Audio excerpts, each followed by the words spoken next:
नमस्कार साथियों, मैं योगेश जोशी और हम सीईटी स्नातक स्तर यानी ग्रेजुएशन लेवल एग्जाम 2024 का जो पूरा सिलेबस कवर करेंगे। तो इस क्लास में हम जो टॉपिक डिस्कस कर रहे हैं वो है राजस्थान की प्राचीन सभ्यताएं। आपके राजस्थान की प्राचीन सभ्यता वाला टॉपिक आपके सिलेबस में दिया है, उसको इस क्लास में हम पढ़ेंगे। तो शुरू करते हैं। आपके जो सिलेबस में है वो है कालीबंगा, आहड़, गणेश्वर, बालाथल। तो इन सभ्यताओं के बारे में दिया गया है, तो इनको पढ़ते हैं। तो शुरू करते हैं। सबसे पहले हम देखते हैं कालीबंगा सभ्यता। कालीबंगा सभ्यता कहाँ स्थित है? तो कालीबंगा सभ्यता स्थित है हनुमानगढ़ में, सरस्वती या घग्गर नदी के किनारे पर स्थित है। तो कालीबंगा सभ्यता कहाँ स्थित है? हनुमानगढ़ में है और सरस्वती या घग्गर नदी के किनारे स्थित है। दूसरा आगे हम देखते हैं कालीबंगा की खोज किसने की थी? तो कालीबंगा सभ्यता की खोज की थी अमलानंद घोष ने। कब की थी? 1952 में। तो कालीबंगा सभ्यता की खोज की थी अमलानंद घोष ने और 1952 में की थी। तो ये अभी पढ़ने के बाद हम जो सीईटी के पुराने पेपरों में जो भी प्रश्न पूछे जा चुके हैं राजस्थान की प्राचीन सभ्यताओं से संबंधित, उनको भी डिस्कस करेंगे। तो कालीबंगा की खोज की थी अमलानंद घोष ने 1952 में। नेक्स्ट है कि कालीबंगा में उत्खनन का कार्य किन्होंने प्रारंभ किया था? तो कालीबंगा सभ्यता में उत्खनन का काम चालू किया था बीबी लाल तथा बी के थापर ने 1961-62 में। तो कालीबंगा सभ्यता में उत्खनन का काम किया था बीबी लाल तथा बी के थापर ने 1961 और 62 में किया था। नेक्स्ट हम देखते हैं कालीबंगा सभ्यता में कितने स्तर मिले? 5 स्तर मिले। ये वाला प्रश्न आपके सीईटी 2022 वाले पेपर में पूछा गया था कि कालीबंगा सभ्यता में कितने स्तर प्राप्त हुए? 5 स्तर प्राप्त हुए। ठीक है। तो इसमें से जो पहला और दूसरा जो स्तर है वो है प्राक हड़प्पा सभ्यता, यानी हड़प्पा से भी प्राचीन सभ्यता का माना गया है। तो कालीबंगा सभ्यता में कितने स्तर मिले हैं? 5। 1 2 3 4 5 इस टाइप से ये 5 स्तर मिले हैं। तो पहला और दूसरा स्तर है वो है क्या है? प्राक हड़प्पा सभ्यता। हड़प्पा से भी प्राचीन सभ्यता का माना गया है। तो जबकि तीसरा, चौथा और पांचवा जो स्तर है वह है हड़प्पा कालीन सभ्यता का माना गया है। तो कालीबंगा सभ्यता में 5 स्तर मिले हैं। पहला और दूसरा स्तर है प्राक हड़प्पा सभ्यता, यानी कि हड़प्पा से भी प्राचीन सभ्यता का है। जबकि तीसरा, चौथा और पांचवा जो स्तर है वो हड़प्पा सभ्यता से संबंधित है। आगे हम देखते हैं कालीबंगा सभ्यता से 2 टीले प्राप्त हुए। कितने? 2 टीले मिले हैं कालीबंगा सभ्यता से। तो पहला है जो है पूर्वी टीला और दूसरा क्या है? पश्चिमी टीला। पूर्वी टीला है उससे क्या है? साधारण बस्ती के प्रमाण मिले हैं। जबकि पश्चिमी टीला है उससे किसके? दुर्ग के प्रमाण मिले हैं। तो कालीबंगा सभ्यता में 2 टीले मिले हैं, पूर्वी टीला और पश्चिमी टीला। पूर्वी टीला से क्या मिले हैं? साधारण बस्ती के प्रमाण मिले हैं। जबकि पश्चिमी टीले से क्या मिले हैं? वह दुर्ग के प्रमाण मिले हैं। नेक्स्ट हम देखते हैं जुते हुए खेत के प्राचीनतम प्रमाण कहाँ से मिले हैं? कालीबंगा सभ्यता से पूछा जाता है प्रश्न कि जुते हुए खेत के प्राचीनतम प्रमाण मिले हैं कालीबंगा सभ्यता से। अग्नि वेदिका या हवन कुंड के जो साक्ष्य मिले हैं वो भी कौन सी सभ्यता से? कालीबंगा सभ्यता से मिले हैं। तो जुते हुए खेत के प्रमाण कालीबंगा सभ्यता से, अग्नि वेदिकाओं या हवन कुंड के साक्ष्य मिले हैं वो भी कालीबंगा सभ्यता से मिले हैं। नेक्स्ट हम देखते हैं कालीबंगा सभ्यता में मकान बनाने हेतु धूप में सुखाई गई ईंटों का प्रयोग किया जाता था। तो कालीबंगा सभ्यता में क्या है? मकान बनाने के लिए किनका प्रयोग किया जाता था? धूप में सुखाई गई ईंटों का प्रयोग किया जाता था। तो आपके सीईटी 2022 में ये प्रश्न पूछा गया था कि निम्न में से किस सभ्यता में मकान बनाने में ईंटों का प्रयोग नहीं होता था? ठीक है। तो 3-4 ऑप्शन दिए हुए थे। तो और उसमें कालीबंगा में तो आपको पता है क्या है? होता था। ठीक है। तो मकान बनाने में धूप में सुखाई गई ईंटों का प्रयोग होता था। तो वो प्रश्न भी हम देखेंगे अभी लास्ट में। आगे हम देखते हैं कालीबंगा सभ्यता में लकड़ी या ईंट की नालियां बनी होती थी। तो कालीबंगा सभ्यता में जो नालियां बनी होती थी किसकी बनती थी? लकड़ी की और तथा ईंटों की बनती थी। नेक्स्ट है कालीबंगा सभ्यता में जो खिलौना, बैलगाड़ी तथा लकड़ी की मुहर प्राप्त हुई है। तो खिलौना, बैलगाड़ी तथा लकड़ी की जो मुहरें है वो कौन सी सभ्यता से मिली है? वो मिली है कालीबंगा सभ्यता से। खिलौना, बैलगाड़ी और लकड़ी की जो मुहरें है वो मिली है कालीबंगा सभ्यता से। नेक्स्ट हम देखते हैं कालीबंगा सभ्यता से बच्चे की खोपड़ी में 6 छिद्र मिले हैं जिससे मस्तिष्क शोथ की बीमारी के इलाज का पता चलता है। तो बच्चा है उसकी खोपड़ी मिली है, उसमें क्या 6 छिद्र मिले हैं, जिससे ये पता चलता है कि कालीबंगा सभ्यता के समय मस्तिष्क शोथ की जो बीमारी है उसका इलाज किया जाता था। तो नेक्स्ट है कालीबंगा सभ्यता से कुछ अन्य वस्तुएं भी मिली है, जैसे कि हाथी दांत का कंगा, कांस्य का दर्पण, तांबे के बर्तन, गाय के मुख वाले प्याले, कांच की मणियां। ये सब कौन सी सभ्यता से मिले हैं? कालीबंगा सभ्यता से। नेक्स्ट हम देखते हैं कालीबंगा सभ्यता का जो समय माना जाता है ना वो कब से कब माना जाता है? 2400 ईसा पूर्व से 2250 ईसा पूर्व तक का। ठीक है। तो अभी ईसा के बाद वाला समय तो कितना हो गया, लगभग 2000 साल, ठीक है। तो और उसके और क्या है, ईसा से पूर्व कितने 2400 साल लगभग, तो आज से लगभग कितने 4500 साल पहले का माना जाता है कालीबंगा का समय। नेक्स्ट है, कालीबंगा सभ्यता से क्या 3 समाधियां मिली है, तो ऐसे पूछ सकते हैं कि 3 समाधियां किस सभ्यता से मिले हैं, कालीबंगा सभ्यता से। अगली सभ्यता जो आपके कोर्स में है वह है आहड़ सभ्यता। आहड़ सभ्यता कहाँ है, उदयपुर के पास में स्थित है। कौन सी नदी के किनारे स्थित है, बनास व बेड़स नदी के किनारे स्थित है। आहड़ सभ्यता कहाँ है, उदयपुर के पास बनास या बेड़स नदी के किनारे स्थित है। नेक्स्ट है कि ताम्रवती नगरी या धूलकोट के नाम से किस सभ्यता को जाना जाता है, वह जाना जाता है आहड़ सभ्यता को। ये प्रश्न इंपॉर्टेंट है, पूछा जाता है, धूलकोट या ताम्रवती नगरी के नाम से किसे जाना जाता है, आहड़ सभ्यता को। अगला हम देखते हैं कि आहड़ सभ्यता का समय कब से कब तक का माना जाता है, तो आहड़ सभ्यता का जो समय माना जाता है आज से लगभग 4000 वर्ष पूर्व तक का माना जाता है आहड़ सभ्यता का समय। नेक्स्ट है कि आहड़ सभ्यता से तांबे की कुल्हाड़ी आदि प्राप्त हुई है, तो तांबे की कुल्हाड़ी किस सभ्यता से मिली है, वो मिली है आहड़ सभ्यता से। नेक्स्ट है कि आहड़ सभ्यता की खोज किसने की थी, अक्षय कीर्ति व्यास ने की थी 1953 में। तो आहड़ सभ्यता की खोज की थी अक्षय कीर्ति व्यास ने 1953 में। नेक्स्ट है कि आहड़ सभ्यता में के उत्खनन का काम किन्होंने किया था, वो किया था रतन चंद्र अग्रवाल तथा एच.डी. सांकलिया ने। ये प्रश्न आपके सीईटी 2022 में पूछा गया था कि आहड़ सभ्यता के उत्खनन का काम किया था रतन चंद्र अग्रवाल तथा एच.डी. सांकलिया, इन दोनों ने आहड़ सभ्यता के उत्खनन का काम किया था। नेक्स्ट हम देखते हैं, लाल काले मिट्टी के बर्तन किस सभ्यता से मिले हैं, वो मिले हैं आहड़ सभ्यता से। लाल काले मिट्टी के बर्तन यानी कि कृष्ण लोहित मृद भांड, तो कृष्ण लोहित मृद भांड मिले हैं, लाल काले मिट्टी के बर्तन है वो मिले हैं आहड़ सभ्यता से। तांबा गलाने की भट्टियां मिली है आहड़ सभ्यता से। इंपॉर्टेंट है, पूछा जाता है कि तांबा गलाने की भट्टियां मिली है आहड़ सभ्यता से। तांबे की कुल्हाड़ी छुरी ये सब कहाँ से मिले हैं, आहड़ सभ्यता से। तो तांबे की कुल्हाड़ी कहाँ से मिली है, आहड़ सभ्यता। नेक्स्ट की आहड़ सभ्यता के मकानों में कितने 4 से 6 चूल्हे मिलते हैं जो कि संयुक्त परिवार को बताते हैं। तो आहड़ सभ्यता है उसके जो परिवार है उनमें कितने चूल्हे मिलते हैं, 4 से 6 चूल्हे मिले। इससे ये बात का पता चलता है कि वहां पे कैसे वो परिवार होते थे, संयुक्त परिवार होते थे। नेक्स्ट देखते हैं कि अगली सभ्यता है गणेश्वर सभ्यता आपके कोर्स में।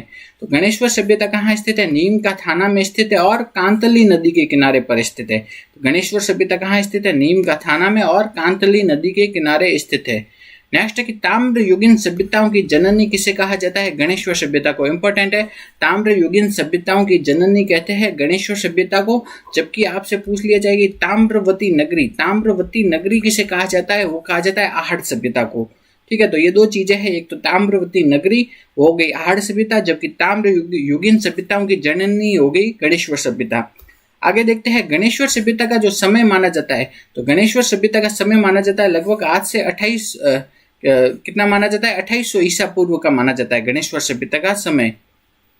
गणेश्वर सभ्यता में उत्खनन का काम किन्होंने किया था, वो किया था रतन चंद्र अग्रवाल ने। गणेश्वर सभ्यता के उत्खनन का काम किया था रतन चंद्र अग्रवाल ने किया था।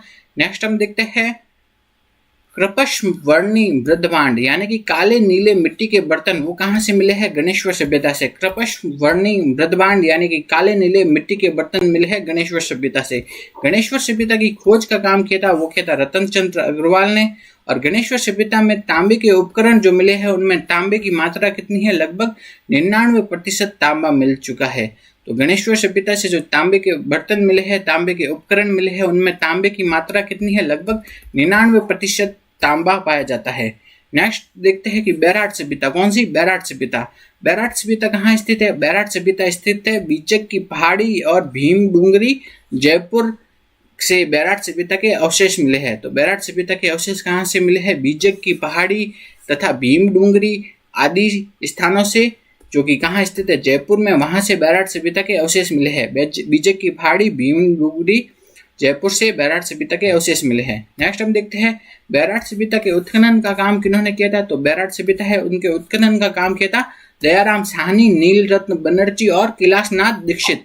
ठीक है, किन्होंने, दयाराम साहनी, नील रत्न बनर्जी और कैलाशनाथ दीक्षित, इन सभी ने बैराट सभ्यता के उत्खनन का काम किया था। आगे हम देखते हैं सम्राट अशोक के बौद्ध धर्म का अनुयायी होने का प्रमाण किससे मिलता है, वो मिलता है भाब्रू अभिलेख से। तो ये पूछा जाता है कि बौद्ध धर्म के अनुयायी होने का जो प्रमाण मिलता है वो कहाँ से मिलता है? वो मिलता है बाबरू अभिलेख से मिलता है। और बाबरू अभिलेख कहाँ से मिला है? वो मिला है बैराट सभ्यता से। तो बाबरू अभिलेख या सम्राट अशोक के जो बौद्ध धर्म के अनुयायी होने का जो प्रमाण मिलता है वो कहाँ से मिलता है? बैराट सभ्यता से मिलता है। और बाबरू अभिलेख की जो खोज की थी वो किन्होंने की थी? कैप्टन बर्ट ने की थी। नेक्स्ट हम देखते हैं बौद्ध स्तूप, बौद्ध मंदिर या गोल मंदिर, ये इसके साक्ष्य कहाँ से मिले हैं? बैराट सभ्यता से। इंपॉर्टेंट है, पूछा जाता है कि बौद्ध मंदिर या बौद्ध स्तूप या गोल मंदिर, इन सभी के प्रमाण मिले हैं बैराट सभ्यता से। नेक्स्ट हम देखते हैं चीनी यात्री युआन च्वांग ने अपनी यात्रा का वर्णन किस सभ्यता में किया है? वो किया है बैराट सभ्यता में, बैराट सभ्यता का वर्णन किया है। तो चीनी यात्री जो युआन च्वांग आया था ना, उसने अपनी यात्रा का जो वर्णन किया है उसमें किस सभ्यता के बारे में उसने बताया है? वो बताया है बैराट सभ्यता से। ये भी आपके आरबीएसई बोर्ड की किताब में लिखा गया है, तो इम्पोर्टेंट है कि जो चीनी यात्री ने जो किस सभ्यता का वर्णन किया था वो किया था बैराट सभ्यता का। आगे देखते हैं चांदी की मुद्रा जो कि पंचमार्क है वो कहाँ से मिली है? वो मिली है बैराट सभ्यता से। चांदी की मुद्रा या पंचमार्क मिली है बैराट सभ्यता से। नेक्स्ट की हाथ से बुना हुआ वस्त्र, हाथ से बुना हुआ, नेक्स्ट की हाथ से बुना हुआ जो वस्त्र मिला है वो कहाँ से मिला है? एक तो बैराट और बालाथल, इन दोनों सभ्यताओं से मिला है हाथ से बुना हुआ वस्त्र। तो हाथ से बुना हुआ वस्त्र मिला है एक तो बैराट और दूसरा बालाथल, इन दोनों सभ्यताओं से मिला है हाथ से बुना हुआ वस्त्र। आगे हम देखते हैं भारतीय यूनानी शासकों के सिक्के, भारतीय यूनानी शासक है उनके सिक्के कहाँ से मिले हैं? वो मिले हैं बैराट सभ्यता से। तो ये प्रश्न भी आपके सीईटी 2022 में पूछा गया था कि भारतीय यूनानी शासकों, ठीक है, जो उनके सिक्के कहाँ से मिले हैं? वो मिले हैं बैराट सभ्यता से। नेक्स्ट देखते हैं कि बैराट सभ्यता से और कौन कौन सी वस्तुएं मिली है? वो मिली है स्वास्तिक एवं त्रिरत्न चिन्हित घड़े। तो स्वास्तिक और त्रिरत्न का जो चिन्ह बनाया हुआ जो घड़े है वो कहाँ से मिला है? बैराट सभ्यता से। दीपक मिला है बैराट सभ्यता से। नाचता हुआ पक्षी, लोहे की कील, ये सब मिले है बैराट सभ्यता से। बैराट सभ्यता के बाद में आपके जो कोर्स में है वो है बालाथल सभ्यता। बालाथल सभ्यता है वो क्या है? उदयपुर से 42 किलोमीटर दूर ऊंठाला गांव जो कि कहाँ है? वल्लभ नगर में स्थित है। तो बालाथल सभ्यता है वो कहाँ है? उदयपुर से कितने? 42 किलोमीटर दूर स्थित एक गांव है जिसका नाम है ऊंठाला गांव, और उसे वर्तमान में क्या कहते हैं? वल्लभ नगर, वहां पे स्थित है बालाथल सभ्यता। और ये बालाथल सभ्यता किस नदी के किनारे है? बनास नदी के किनारे। तो बालाथल सभ्यता कहाँ है? उदयपुर से 42 किलोमीटर दूर ऊंठाला गांव या जिसका वर्तमान नाम क्या है? वल्लभ नगर, वहां पे स्थित है और बनास नदी के किनारे स्थित है। बालाथल सभ्यता के उत्खनन का काम किया था प्रोफेसर वीएन मिश्र ने, जो कहाँ के थे? वो थे दक्कन कॉलेज पूना के। तो बालाथल सभ्यता के उत्खनन का काम किया था दक्कन कॉलेज पूना के प्रोफेसर वीएन मिश्र ने। कब? 1993 में। नेक्स्ट देखते हैं बालाथल सभ्यता का समय कब से कब का माना जाता है? 3200 ईसा पूर्व का माना जाता है बालाथल सभ्यता का समय। नेक्स्ट है दुर्गीकरण के सर्वप्रथम अवशेष कहाँ से मिले हैं? बालाथल सभ्यता से। तो दुर्गीकरण, दुर्ग के सबसे पहले अवशेष मिले हैं बालाथल सभ्यता से। इंपॉर्टेंट है, सीईटी 2022 में भी आपके पूछा गया था कि दुर्गीकरण के सबसे पहले अवशेष मिले थे बालाथल सभ्यता से। नेक्स्ट है कि 11 कमरों के बड़े भवन कहाँ से मिले? 11 कमरों के बड़े भवन भी मिले हैं बालाथल सभ्यता से। लोहा गलाने की भट्टियां मिली है बालाथल सभ्यता से, जबकि तांबा गलाने की भट्टियां कहाँ से मिली थी? वो मिली थी आहड़ सभ्यता से। लोहा गलाने की भट्टियां तो मिली है बालाथल, और जबकि तांबा गलाने की भट्टियां जो मिली थी वो मिली थी आहड़ सभ्यता से मिली थी। नेक्स्ट हम देखते हैं बालाथल सभ्यता से बुना हुआ वस्त्र प्राप्त हुआ है, और बालाथल सभ्यता क्या है? ताम्र पाषाणकालीन सभ्यता है। ये सब आपके आरबीएसई बोर्ड की बुक से लिया गया है। तो बुना हुआ वस्त्र कहाँ से मिले हैं? बालाथल सभ्यता से। तो ये हो गए। अब आपके जो सीईटी 2022 का पेपर हुआ था उसमें जो सीईटी 2022 के जो पेपर में आपके जो राजस्थान की प्राचीन सभ्यताओं से जो भी प्रश्न पूछे गए थे उनको अब देखते हैं।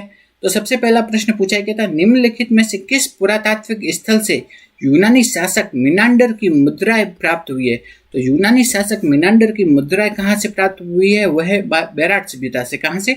बैराट सभ्यता से मिली है यूनानी शासक मिनांडर की मुद्राएं। आगे अगला प्रश्न देखते हैं, निम्नलिखित में से बौद्ध धर्म से संबंधित पुरातात्विक अवशेष कहाँ मिले हैं?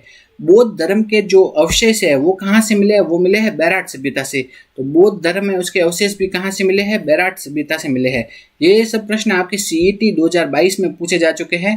तो आगे हम देखते हैं आहड़ का उत्खनन कार्य किसके नेतृत्व में संपादित हुआ था? तो आहड़ सभ्यता के उत्खनन का काम किन्होंने किया था? वो किया था एच.डी. सांकलिया। क्योंकि एच.डी. सांकलिया के नेतृत्व में आहड़ सभ्यता का उत्खनन हुआ था। अगला प्रश्न है, किस सभ्यता में अच्छी विकसित प्राचीर युक्त किलेबंदी के अवशेष मिलते हैं? तो अच्छी विकसित और प्राचीर युक्त किलेबंदी के अवशेष, तो किलेबंदी के अवशेष कहाँ से मिलते हैं? वो सबसे पहले तो मिलता है बालाथल सभ्यता से। तो सबसे प्राचीन जो किलेबंदी के अवशेष मिलते हैं वो मिलते हैं कहाँ? बालाथल सभ्यता। अगला प्रश्न है जो कि आपके आया था CET 2022 में, वो है कालीबंगा का उत्खनन कार्य कितने स्तरों में किया गया? तो हमने देखा था कितने स्तरों में किया गया है, 5 स्तरों में किया गया है कालीबंगा के उत्खनन का काम। अगला प्रश्न है कि निम्नलिखित में से कौन सा स्थान आहड़ सभ्यता से संबंधित नहीं है? ठीक है, तो कौन सा स्थान है जो कि आहड़ सभ्यता से संबंधित नहीं है? तो आहड़ सभ्यता लगभग कहाँ है? उदयपुर के आसपास वाले इलाकों में। तो गिलुंड, भगवानपुरा, रोजड़ी, ये सब कहाँ है? उदयपुर के आसपास वाले इलाके में है। तो ये क्या है? आहड़ सभ्यता से संबंधित है। जबकि अपन को पता है अबानेरी कहाँ है? दौसा में। तो ये आहड़ सभ्यता से संबंधित नहीं होगा। ठीक है, इस टाइप से तो आबानेरी आहड़ सभ्यता से संबंधित नहीं है। बाकी जो भगवानपुरा हो गया, रोजड़ी हो गया, गिलुंड, ये सब किससे संबंधित है? आहड़ सभ्यता से संबंधित है। आगे देखते हैं धूलकोट कहाँ स्थित है? तो धूलकोट कहाँ स्थित है? वह है आहड़ सभ्यता में। तो धूलकोट या ताम्रवती नगरी किसे कहा जाता था? हमने देखा था ताम्रवती नगरी कहा जाता था आहड़ सभ्यता को। धूलकोट कहाँ स्थित है? आहड़ सभ्यता में स्थित है। अगला प्रश्न जो CET 2022 में पूछा गया था वो है, निम्नलिखित में से किस संस्कृति को बनास संस्कृति भी कहा जाता है? तो बनास संस्कृति किसे कहा जाता है? आहड़ सभ्यता। आहड़ सभ्यता कौन सी? बनास या बेड़च नदी के किनारे स्थित है, इसलिए इसे क्या कहा जाता है? बनास संस्कृति भी कहते हैं। अगला प्रश्न है कि किस सभ्यता में मकान एवं बस्तियां बनाने में ईंटों का प्रयोग नहीं होता था? तो देखो कालीबंगा में ईंटों का प्रयोग होता था, आहड़ सभ्यता में भी ईंटों का प्रयोग होता था और बेराठ में भी ईंटों का प्रयोग होता था। लेकिन जो गणेश्वर सभ्यता है उसमें ईंटों का प्रयोग नहीं होता था। अगर आपको हमारा ये वीडियो अच्छा लगा तो वीडियो को लाइक करो, ज़्यादा से ज़्यादा शेयर करो और हमारे यूट्यूब चैनल को सब्सक्राइब करो। और CET 2024 का जो पूरा सिलेबस हम अपने यूट्यूब चैनल पर कवर करेंगे। तो कोई भी विद्यार्थी CET 2024 की तैयारी कर रहा है तो वो हमारे यूट्यूब चैनल से जुड़ सकता है। Thank you.